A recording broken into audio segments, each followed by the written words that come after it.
با بی‌رحم‌ترین شاهان افغانستان آشنا شوید.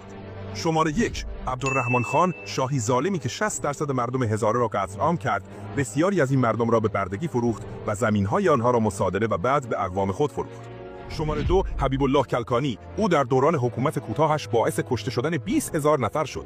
حبیب الله کلکانی پس از سرنگونی امان الله خان بسیاری از مقامات دولت سابق را اعدام کرد و شورش‌هایی را که علیه حکومت او شکل گرفت سرکوب نمود. شماره 3.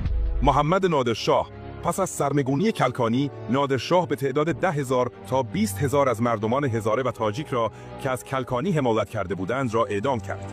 شماره 4. نور محمد ترحکی، گزارش‌های حقوق بشری و منابع تاریخی تخمین می‌زنند که بین 25,000 تا 50,000 نفر در دوران حکومت ترحکی کشته یا ناپدید شدند.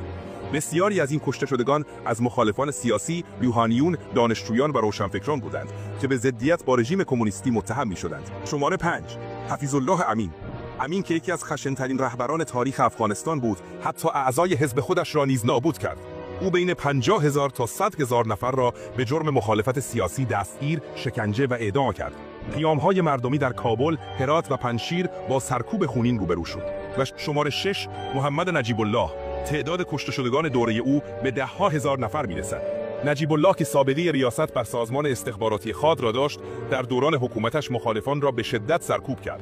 بازداشت و شکنجه‌های گسترده در زندان‌های خاد باعث ناپدید شدن ده‌ها هزار نفر شد.